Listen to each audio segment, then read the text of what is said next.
terás confiança, porque haverá esperança. Olharás em volta e repousarás seguro. Isso já é ótimo.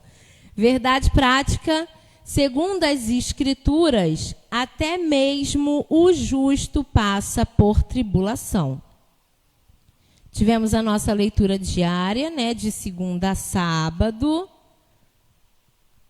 E vamos para a nossa leitura bíblica. Como diz o meu pai, para não ficar nas minhas palavras, vamos ler a Bíblia.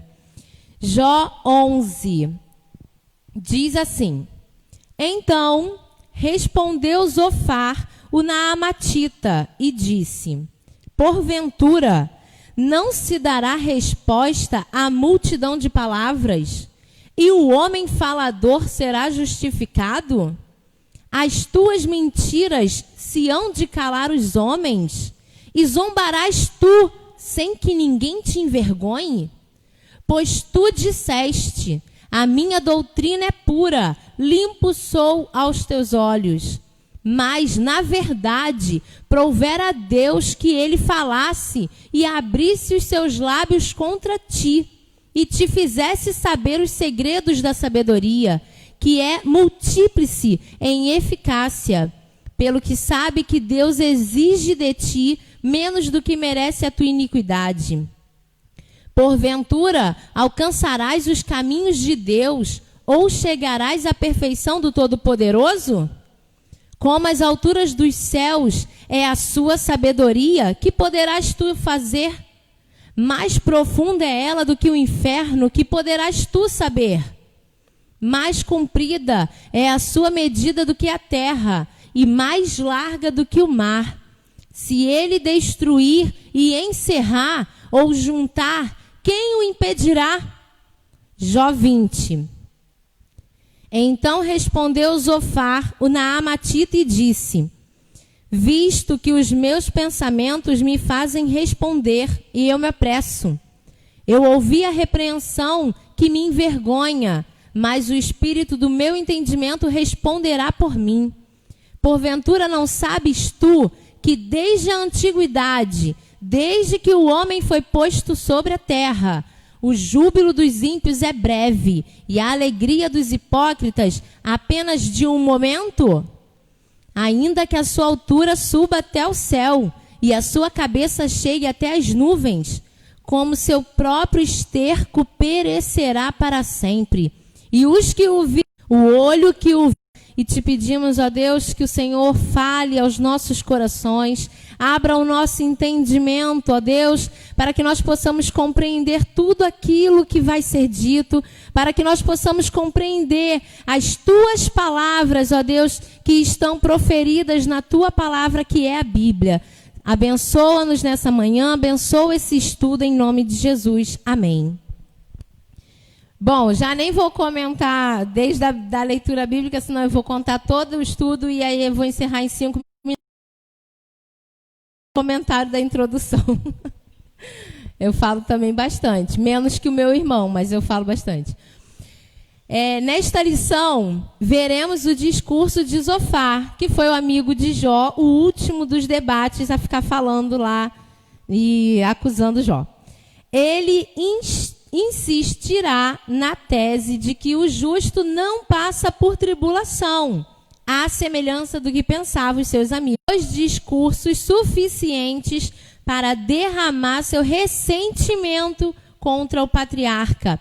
Ele o acusa de se levantar contra a sabedoria divina e aconselha Jó a se voltar para Deus. Então nós já vemos, logo em Jó 11, essa raiva de Zofar. A gente consegue perceber nas palavras dele que ele está chateado. Ele está muito chateado. Ele chama Jó de mentiroso. Ele chama Jó de ímpio, corrupto. Ele não chama de corrupto, mas né, ele queria ter dito isso. Então a gente vê essa raiva dele, que ele fala: as tuas mentiras vão calar os homens? Ele é mentiroso. Para Zofar, ele tem certeza de que Jó está mentindo. Jó é um pecador, Jó está errado, Jó está sendo penalizado e está mentindo, dizendo que é puro. Então a gente vê as palavras duras de Zofar. Zofar não teve compaixão nenhuma ali pelo sofrimento de Jó. Zofar, momento algum, ficou ali com pena de Jó pelo seu sofrimento. Não, ele estava furioso porque Jó não assumia seu erro. Ele tinha certeza do erro de Jó. Então ele estava ali com raiva, tanto que falou, né, que comparou ele ao ímpio e deu o destino, né, que seria o júbilo dos ímpios é breve. A alegria dos hipócritas apenas um momento. Ou seja, ele quis dizer para Jó que Jó estava passando por aquele momento porque ele era ímpio. Então, ele ia, a vida de Jó, quem era Jó, ia desaparecer. Porque ele era um homem errado, ele era um homem corrupto. E ele queria ouvir de Jó essa certeza. E ele estava chateado, né? Tanto que ele falou, você vai chegar à altura do Todo-Poderoso? Você é tão sábio assim? Ele tinha certeza de que o que estava acontecendo é porque Deus tem o conhecimento do erro de Jó. Jó estava camuflando, estava fingindo, estava mentindo, mas Deus sabia do erro dele e por isso penalizou Jó. Isso na cabeça de Zofar. Tópico 1. Deus se mostra sábio quando aflige o pecador. O número 1 diz, Deus grande e sábio. Zofar defende que o sofrimento de Jó fazia parte de um sábio julgamento divino, pois para ele, Deus demonstra grande sabedoria em reprimir os maus. Por outro lado, os bons jamais passam por tribulação. Para Zofar, se alguém deve algo, tem que pagar. Com dureza, o terceiro amigo de Jó não demonstra compaixão pelo sofrimento do patriarca, ao acusá-lo de que se comporta como um animal irracional, um jumento que não tem entendimento, ao não perceber a sabedoria divina na condução das coisas.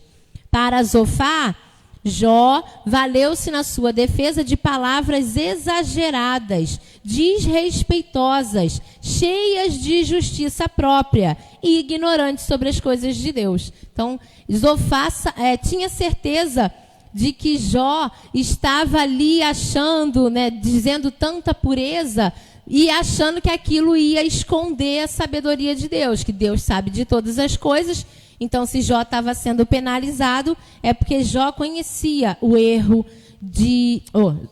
Deus conhecia o erro de Jó. Na cabeça de Zofar era assim. 2. Deus não é indiferente à ação do ímpio. O terceiro amigo de Jó acreditava que ele havia se autodeclarado puro e sem culpa.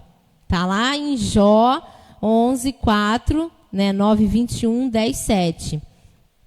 Cria também que Deus não é indiferente à ação do ímpio, como Jó parecia ter sugerido. Assim, para Zofar, se Deus debatesse com Jó como era o desejo deste, então não haveria dúvidas de que ele ficaria contra o patriarca e não a seu favor. Nesse embate, Deus revelaria a Jó os segredos da sua sabedoria e o homem de Uz veria que ele estava sendo sábio em tratá-lo como merecia, e logo Jó seria condenado. Então, para Zofar, se Deus fosse falar diretamente com Jó, né, ter uma DR com Jó, na cabeça de Zofar, Deus ia apontar o erro de Jó, porque Jó queria ter essa conversa com Deus, ele queria que Deus estivesse ali falando com ele para defendê-lo. Só que na cabeça de Zofar, Jó seria acusado. Se Deus estivesse ali falando com ele, Deus ia falar, não, você errou isso, você cometeu isso, você está errado por isso. Então Zofar achava que se Deus fosse conversar com Jó, ele seria acusado por Deus, ele seria apontado, criticado por Deus, porque Zofar tinha certeza que Jó era um pecador. Então ele acredita que Deus o condenaria. E Zofar, ele tinha certeza de que o que Jó estava passando era correto. Era uma coisa que deveria realmente ser tratada dessa forma. Ele achava que Jó merecia sofrer tudo aquilo por causa do seu pecado, que ele achava que Jó estava em pecado. Nós sabemos que o propósito do sofrimento de Jó não era pecado, mas os amigos de Jó não tinham esse conhecimento. Eles achavam que, é o que a gente tem estudado, eles achavam que se a pessoa pecou, ela vai pagar por aquele erro. Mas se ela é correta diante de Deus, ela tem vida plena. Então, se a pessoa com a vida dela, então ela, na cabeça dos amigos de Jó era assim, e Zofar tinha certeza de que Jó estava passando pelo sofrimento porque ele merecia aquilo por causa de seu pecado. 3. Tolos se passando por sábios. Jó reage com ironia à sabedoria defendida anteriormente por seus amigos e agora por Zofar. Este, juntamente com seus amigos, havia se levantado como legítimo representante do verdadeiro saber. Ou seja, estavam arrotando sabedoria. Eles eram os caras. Zofar, pois, pretende representar o próprio Deus em seu discurso. Todavia, Jó está convencido de que isso não passava de charlatanismo. Quem tiver com dificuldade nessa palavra, eu trouxe uma definição bem agradável. Charlatanismo é crime que consiste em inculcar ou anunciar cura por meio secreto ou infalível. O charlatão é o golpista que ilude a boa-fé dos doentes, ciente de que a afirmação é falsa. Então, isso é um charlatão. Nessa questão aqui a gente vê, e tem muitos aí, né, gente? Meu Deus do céu, como tem. Vós, porém, sois inventores de mentiras, e vós todos médicos que não valem nada. Essa foi a declaração de Jó para ele, para os amigos. Ele, portanto, está resoluto, né, decidido, ele está em deixar os amigos e ir à procura de Deus. Mas, entre aspas, mas eu falarei ao Todo-Poderoso e quero defender-me perante Deus. Fecha aspas. O patriarca estava certo de que havia uma sabedoria do alto que seus amigos desconheciam por completo. E quando revelada, ficaria ao seu lado. Vamos verificar isso lá em Jó 28. Gente, esse CF aí é confira, tá? Isso não é abreviação de um livro da Bíblia, não. Não tem livro da Bíblia com CF. Isso aqui é confira, capítulo 28. Então, eu vou ler aqui só um trechinho do 28, que é o finalzinho dele, que é bem interessante, né? Que fala sobre essa sabedoria. A partir do 23, diz assim: Deus conhece o caminho, só Ele sabe onde ela habita, a sabedoria. Pois Ele enxerga os confins da terra e vê tudo o que há debaixo dos céus. Quando Ele determinou a força do vento e estabeleceu a medida exata para as águas. Quando fez um decreto para a chuva e o caminho para a tempestade trovejante. Ele olhou para a sabedoria e a avaliou, confirmou-a e a pôs à prova. Disse então ao homem: no temor do Senhor está a sabedoria, e evitar o mal é ter entendimento. Então Jó, ele tinha consciência da sabedoria de Deus, ele sabia que Deus era sábio. E nós sabemos disso também, porque a sabedoria a gente não compra em lugar nenhum, a sabedoria a gente não planta e colhe. Não, a sabedoria é algo de Deus mesmo. Por isso que esse versículo termina dessa forma. No temor do Senhor está a sabedoria, e evitar o mal é ter entendimento. Ou seja, nós temos que ter temor ao Senhor, porque a sabedoria está nele.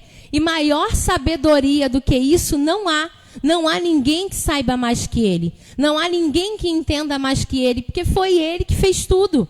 Foi ele que criou tudo. Ele deu o início, ele deu o fim, ele deu a quantidade, ele deu o final. Ele fez tudo. Deus é a própria sabedoria. Então, temer ao Senhor é ter sabedoria, porque a gente não vai encontrar, mas é tão sábio. É sábio porque Deus permitiu ser sábio. É sábio porque Deus nos deu um conhecimento. Deus nos deu um cérebro. Alguns não, estou brincando. Deus nos deu um cérebro para a gente poder pensar. Então, a gente está sempre em busca de conhecimento, em busca de uma sabedoria. Mas sabedoria plena, sabedoria exata, sabedoria total, é Deus. Então, teme ao Senhor e seja sábio. No lugar dos julgamentos dos homens, há uma sabedoria do alto que sonda os corações dos que são chamados pelo nome do Senhor, pois este não vê como os homens veem. Deus não vê como os homens veem.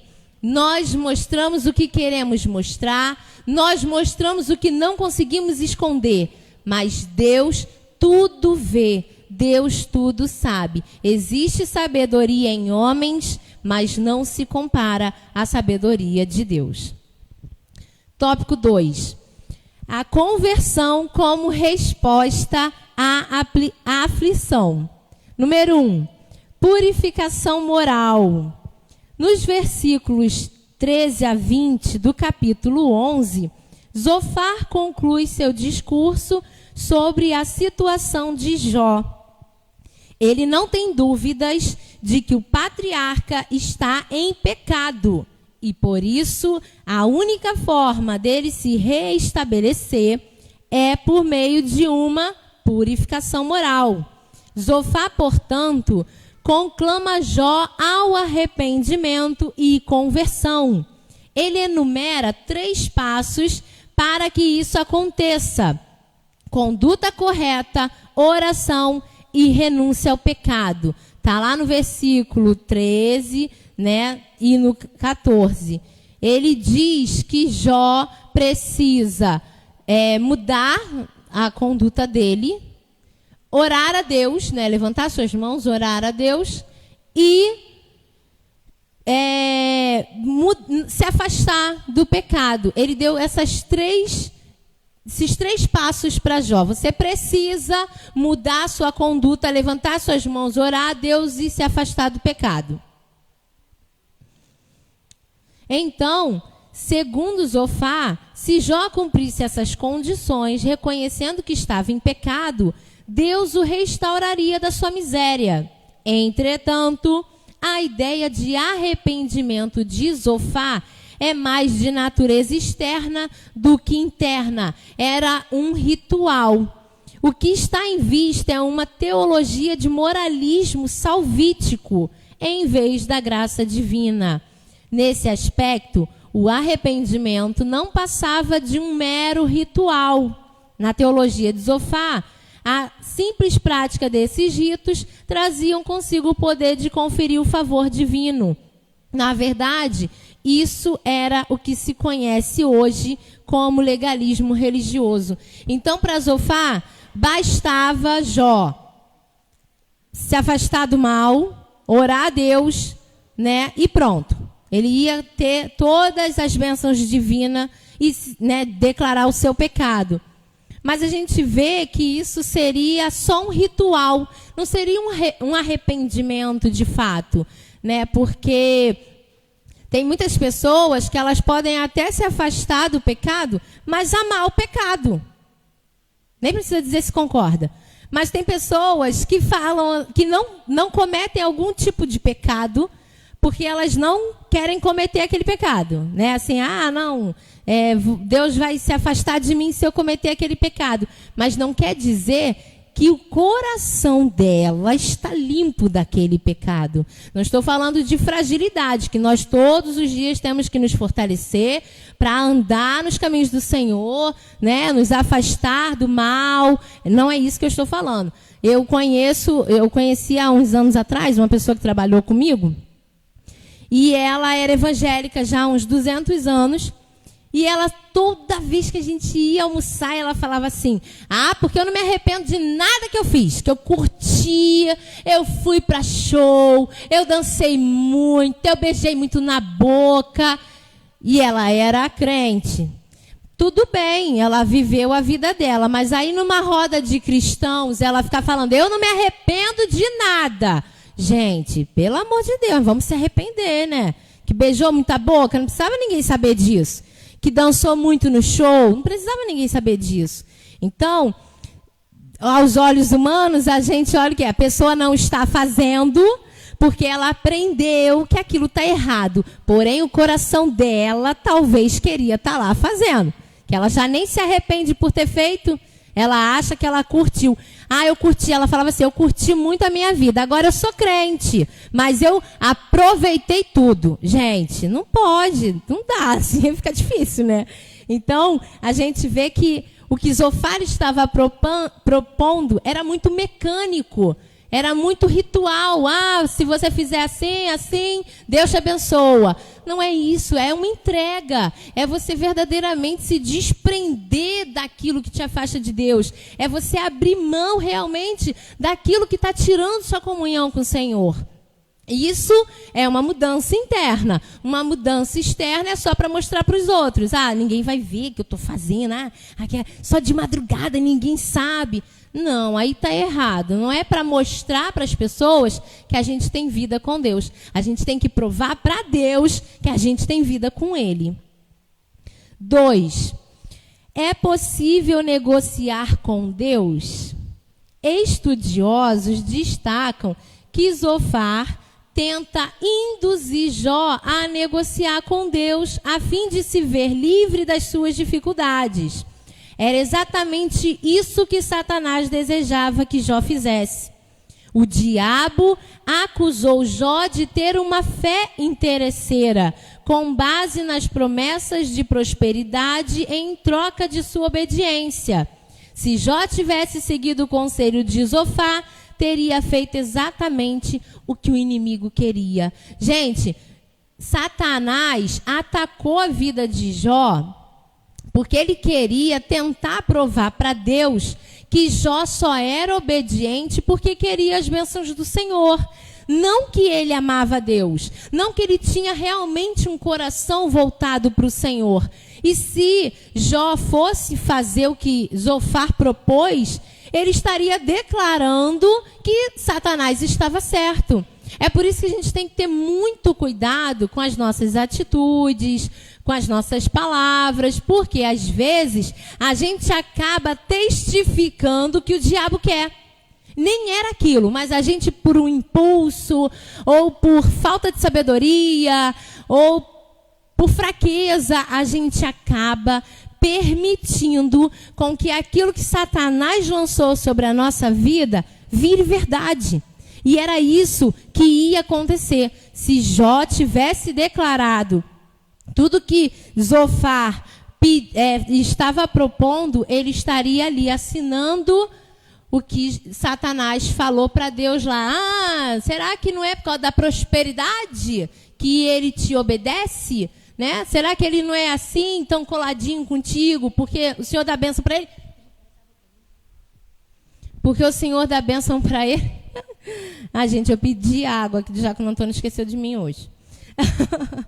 Número 3. Não, tadinho, é porque o diácono sempre traz e eu nunca bebo. Eu acho que ele ficou chateado. Não, brincadeira, diácono.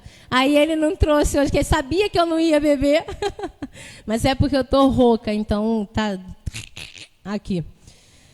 Então é isso, cuidado, porque às vezes o diabo tá ali catucando alguém para testificar algum erro que talvez você nem tenha.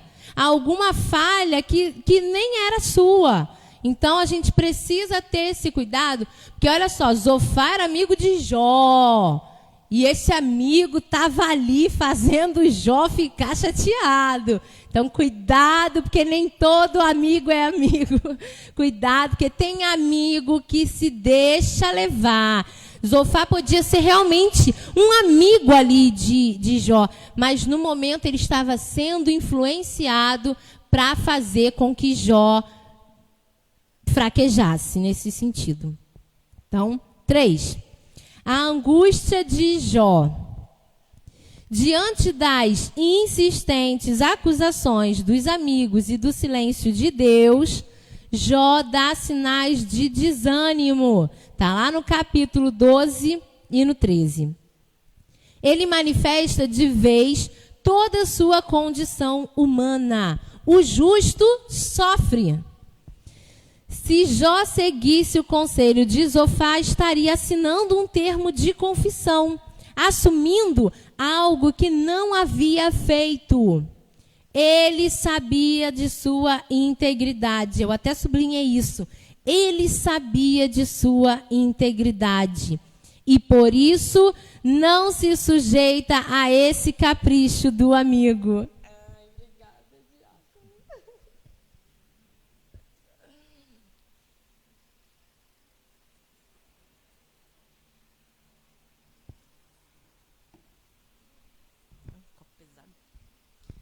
Deixa eu ver, acho que eu me perdi.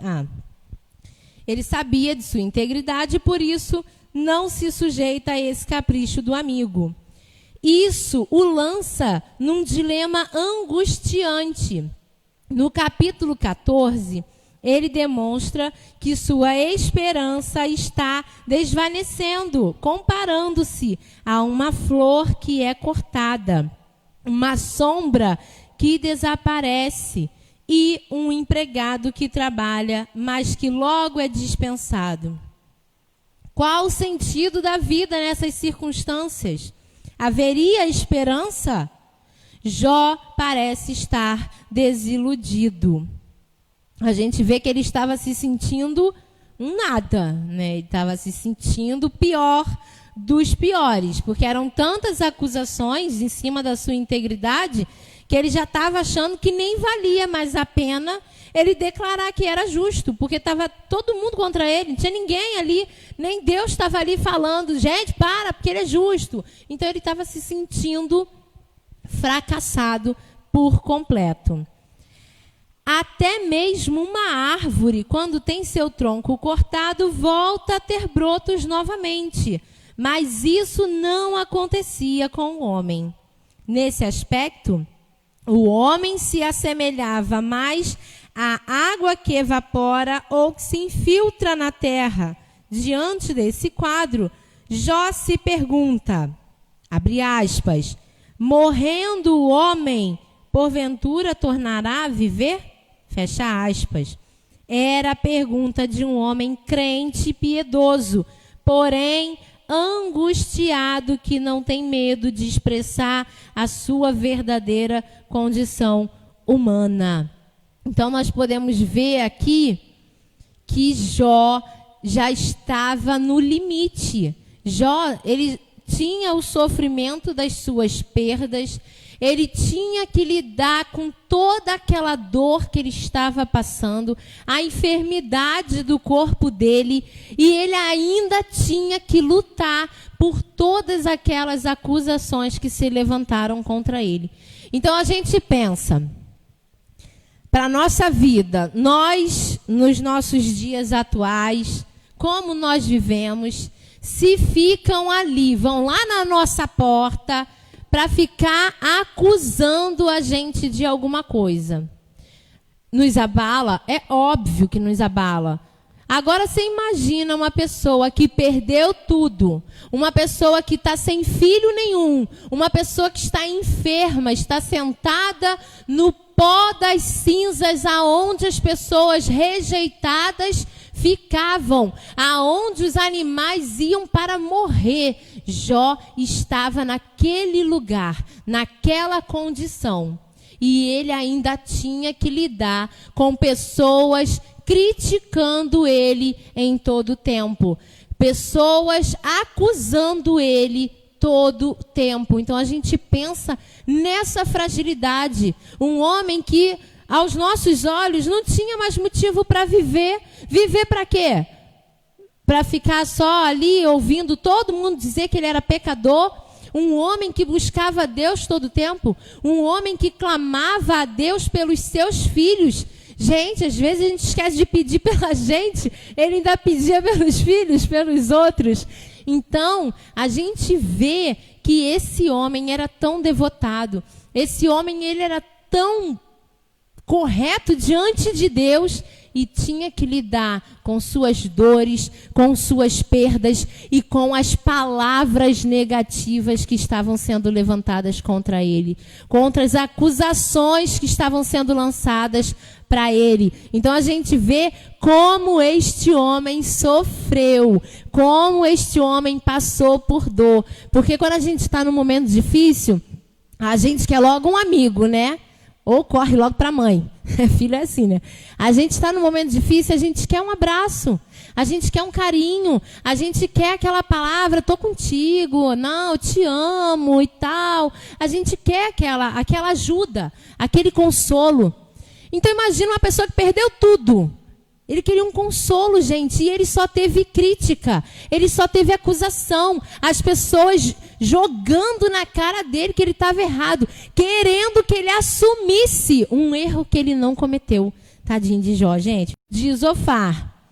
Nele, Zofar lembra a Jó que a aparente prosperidade dos ímpios não passa de ilusão e dura apenas um instante. Na verdade, ele repete o que os seus outros amigos já há muito vinham dizendo. Os versículos 12 a 14 desse mesmo capítulo são usados por Zofar para comparar o deleite do ímpio a uma comida envenenada. Ela pode saciar, mas proporcionará uma digestão trágica. Dessa forma, tudo que o ímpio adquiriu de forma desonesta e pecaminosa, terá que devolver e restituir. Lá em Jó 20, eu vou dar lida nesse Jó 20, 18, que ele falou assim: terá que devolver aquilo pelo que lutou sem aproveitá-lo e não desfrutará dos lucros do seu comércio. Zofar ali estava dizendo, querendo insinuar, que Jó tinha o que tinha porque conquistou ilicitamente. Ele quis dizer que Jó teve riquezas e bênçãos de uma forma errada. Como ele achava que era, eu não sei, mas ele quis acusar Jó de que Jó não teve uma prosperidade honesta, então ele não desfrutaria daquilo. E foi por isso que Deus tomou tudo. Na cabeça de Zofar, Deus tirou tudo de Jó, porque o que ele conquistou foi ilicitamente. Ele era uma pessoa ímpia e não merecia desfrutar daquilo que ele conquistou. Por isso que ele falou, o ímpio, ele tem uma alegria que acaba em instantes. A pessoa que está errada, ela não vive plenamente. E é por isso que você está passando por isso. Deus está fazendo você passar por isso, porque você é um pecador. Foi isso que Zofar quis dizer para Jó, e por isso que ele falou que ele não desfrutaria dos seus bens, seus filhos, ninguém ia poder desfrutar, porque ele conquistou ilicitamente, aquilo não era bendito. Esse ímpio terá como adversário o próprio Deus, que o julgará e o punirá. Ele continuou dizendo isso. Então, para ele, Deus ali já estava como adversário de Jó, porque Jó errou, então Deus foi lá e tomou tudo para corrigir Jó, para mostrar que Jó estava no erro. Isso na cabeça de Zofar, né? E a gente vê que não é dessa forma, né? A gente conhece toda a história de Jó e a gente vê que isso não se aplica para todas as pessoas. Não são todas as pessoas justas que vão ter vida plena. Não são todas as pessoas ímpias que vão pagar por seus erros aqui na terra. A gente tem que se preocupar com a nossa vida espiritual. Nós não temos que olhar para as pessoas, porque nós estamos no mundo, porém não somos do mundo. A nossa vida terrena é uma passagem para a nossa vida celestial. Então tem pessoas, né, tem cristãos que olham ímpios e falam assim, poxa, mas fulano está todo errado. Pô, fulano está fazendo isso, está fazendo aquilo e olha só prospera, só tem bênção. Não, gente, nós temos que nos preocupar com a nossa vida celestial, com a nossa vida eterna. Por quê? Deus, ele age diferente com cada um. Da forma que Deus agir comigo, não quer dizer que é da mesma forma que ele vai agir com a Sara. Não quer dizer que, porque para mim eu vou ser bem-sucedida, que a Sara, ela vai ser bem-sucedida. Não quer dizer que nós não vamos passar por dificuldade. Não quer dizer que se nós somos corretos diante de Deus, nós só vamos colher bênçãos. Não é por aí. Então a gente tem que parar de tentar comparar um cristão de um ímpio, porque somente Deus conhece tudo, conhece a todos, e a forma como Deus trata é dele. Isso não é nem justificável, a gente não pode nem debater. Porque Deus, tu tá errado. Não, Deus sabe como vai fazer com cada um. O que nós temos que nos preocupar é de ter uma vida com Deus, é de ter intimidade com o Senhor. Porque o que vamos passar aqui na terra é indiferente. Nós temos que nos preocupar quando acabar aqui na terra. Para onde nós vamos? É isso que a gente tem que se preocupar. Porque o ímpio, poxa só, tem carrão, tem casa de praia, viaja de avião, tem helicóptero, e blasfema, e fala de Deus, e maltrata o irmão, não sei o quê. Gente, mas na hora do juízo final, acabou. Aí é ele com Deus. E isso não pode nos fazer se afastar de Deus. Isso não pode influenciar a nossa vida. Porque está errado, é ímpio, é falho, está fazendo um monte de besteira aí pelo caminho, levando a palavra de Deus à torta e à direita. Mas ele vai responder na hora do juízo final. Na hora que Deus abrir ali, o livrinho e falar, teu nome está aqui não, sai. Aí ele não vai levar o helicóptero, ele não vai levar o avião, ele não vai levar os carros, não vai. Então a nossa vida terrena, ela tem que estar preocupada com a nossa vida no céu, a nossa vida eterna. A gente não tem que olhar que ímpio tem que sofrer, justo tem que ficar bem. Todos os apóstolos como sofreram. Olha os seguidores, as histórias que a gente conhece das pessoas que serviram a Cristo. Olha o quanto sofreram, o quanto padeceram, mas viveram o propósito que Deus tinha para cada um deles. Então, viva o propósito de Deus na sua vida. Faça a diferença onde você estiver. Não olhe se fulano está bem e não é de Deus, se fulano prospera e não é um cristão. Não olhe para isso. Olha para a sua intimidade com Deus. Assim como Jó, ele sabia da sua integridade e não importava o que diziam. Então faça o mesmo, não olha para quem está bem, para quem está mal, para quem prospera, para quem não prospera. Pensa o seguinte, se eu estou sofrendo, é porque eu estou fazendo direito. Porque olha só, servo de Cristo, parece até que foi chamado para sofrer, né, gente? Mas não, foi chamado para fazer a obra de Deus. E junto vem o sofrimento. Então, se estão pisando no teu pé, estão atrás de você, estão te crucificando, estão falando de você, estão tentando te derrubar, estão tentando te diminuir, estão dizendo que você não é um servo de Deus, tu está no caminho certo. Tu tá, vão querer te botar na masmorra, vão querer te crucificar de cabeça para baixo, vão te apedrejar. Gente, servir a Deus com excelência traz dificuldades. Então, Jó todo correto aqui sofreu pra caramba, por que a gente não vai sofrer, né? Então, gente, não olha para os outros, não. Olha para a sua vida, porque o que você faz aqui é com o propósito de ir para o céu, ficar do ladinho de Jesus. 2. Jó diante de um paradoxo. O capítulo 21 traz a resposta de Jó ao argumento de Zofar. Para o patriarca, a tese de Zofar, de que os ímpios são sempre punidos, era contraditada pela experiência.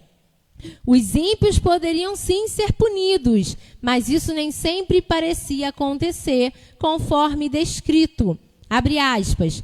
Por que razão vivem os ímpios, envelhecem e ainda se esforçam em poder? Fecha aspas. Está lá em Jó 21:7. Jó havia constatado que os ímpios parecem gozar de longevidade e prosperidade. Além de terem vida longa, eles passavam seus dias em total regalia e morriam em total felicidade. Como podemos constatar neste versículo? Abre aspas, passam eles os seus dias em prosperidade e em paz descem à sepultura. Fecha aspas, está lá em Jó 21:13. É como eu falei, né? Se a gente ficar olhando que o ímpio está bem e o ímpio morreu. Ah, morreu. Gente, mas para onde ele foi? Eu não quero ir, não. Então, não olha se o ímpio está bem, se você está sofrendo. Você tem certeza da sua integridade com Deus? Vai à luta. Se mantém firme e deixa que Deus é seu advogado. 3. A verdade vem à tona.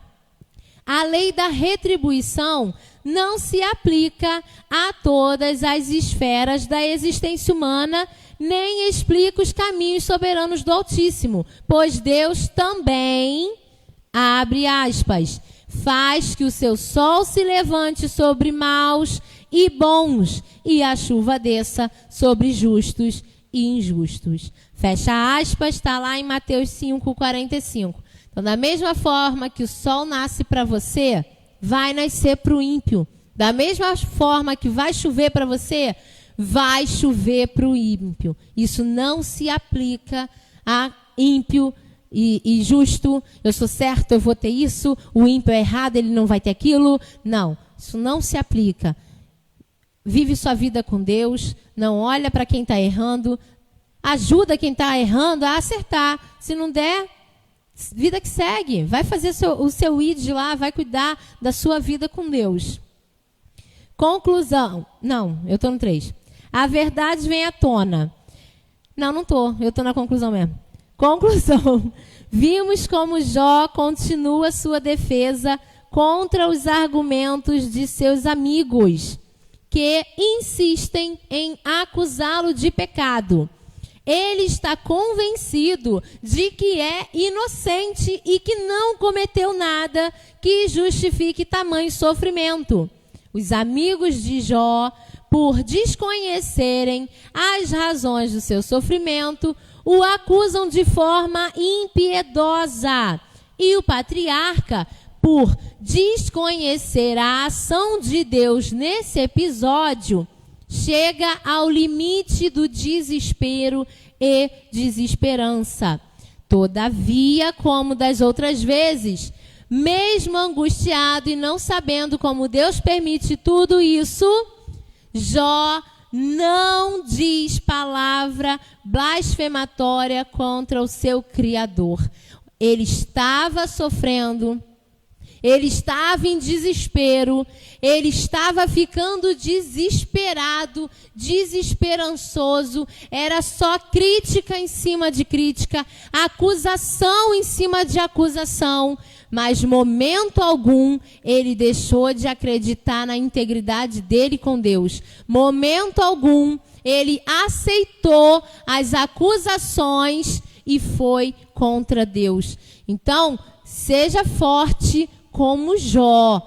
Não sei se estão te criticando, te acusando, te perseguindo, mas mesmo desesperançoso, mesmo desesperado, mesmo no limite da sua fragilidade, não blasfeme contra Deus, não se volte contra Deus, não pare de servir a Deus. Aí eu acrescentei aqui no finalzinho, porque eu gosto de acrescentar o final, né?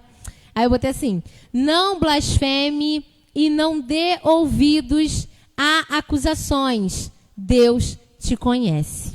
Deus conhecia Jó Deus conhece você, Deus me conhece. Então, se você está correto diante de Deus, se mantenha, não declara aquilo que não é verdade, não faça o que o mundo está tentando fazer com que você faça, porque Deus te conhece e a sua vida com Deus é o que importa.